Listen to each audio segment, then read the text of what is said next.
ঢাকার হযরত শাহজালাল আন্তর্জাতিক বিমানবন্দরের কার্গো ভিলেজের আলফা 8 গেট দিয়ে পণ্য খালাসে ব্যস্ত শ্রমিক কর্মকর্তারা। 18 অক্টোবরের অগ্নিকাণ্ডে এ, বি, সি গেট বন্ধের পর আমদানি পণ্য সহজে কারখানায় পৌঁছে দিতে খোলা হয়েছে এই গেটটি। এর আগে সাময়িকভাবে 9 নম্বর দিয়ে সব পণ্য ছাড় করা হলেও বর্তমানে হচ্ছে শুধু আন্তর্জাতিক কুরিয়ারে আসা পণ্য, ডকুমেন্ট, স্যাম্পল।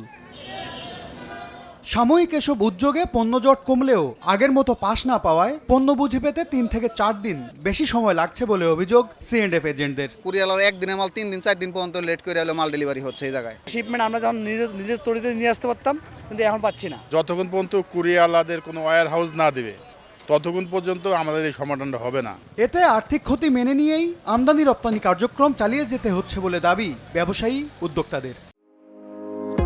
হার্টের যত্নে বিশ্বসেরা ক্যানোলা তেল এখন বাংলাদেশে। পণ্যগুলো কিন্তু যেটা এয়ারপোর্ট দিয়ে আসে সেগুলো কিন্তু সবচেয়ে ইম্পর্ট্যান্ট, আর্জেন্সি থাকে। তো কষ্টের থেকে আমাদের ওই পণ্যের প্রয়োজনীয়তা অনেক বেশি। স্যাম্পল দ্রুততার সাথে পাঠাতে পারছি না, এই স্যাম্পল দ্রুততার সাথে না পাঠানোর কারণে আপনি অর্ডারও মিস করছেন।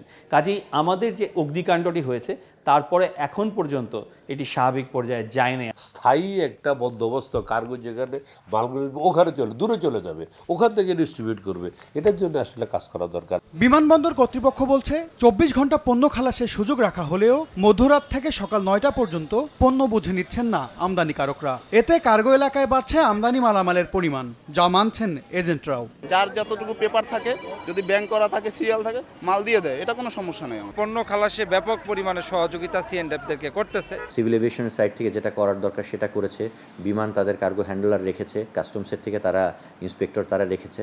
কিন্তু আমরা দেখতে পাচ্ছি সাধারণত ওয়ার্কিং ডেগুলোতে রাত 10টার পরে আমাদের রিসিপিয়েন্ট বা যেটা 24/7 চলার ফ্যাসিলিটি আমরা চালু করেছি, সেটা রাত 10টা থেকে সকাল অ্যারাউন্ড 7টা-8টা পর্যন্ত কিন্তু কোনো কার্গো কেউ রিসিভ করছেন না। এনবিআর এর তথ্য 2024-25 অর্থ বছরে সমুদ্র, বিমান ও স্থলবন্দর দিয়ে দেশে $6,500 কোটি পণ্য আমদানি হয়েছে। এর মধ্যে হযরত শাহজালাল আন্তর্জাতিক বিমানবন্দর দিয়ে এসেছে $410 কোটি পণ্য। বিমানবন্দরের কার্গো ভিলেজে অগ্নিকাণ্ডের প্রায় 1.5 মাস অতিবাহিত হলেও এখনও স্বাভাবিক হয়নি পণ্য সরবরাহ কার্যক্রম। যদিও পণ্য সরবরাহে সর্বোচ্চ সহযোগিতা করছে বিমানবন্দর কর্তৃপক্ষ। আমদানি ও রপ্তানি খাত সংশ্লিষ্টরা বলছেন, এই সংকটকালীন মুহূর্তে থার্ড টার্মিনালের কার্গো ভিলেজটি হস্তান্তর করা গেলে দূর হবে শতভাগ জটিলতা। MS আরিফিন, সময় সংবাদ, হযরত শাহজালাল আন্তর্জাতিক বিমানবন্দর, ঢাকা।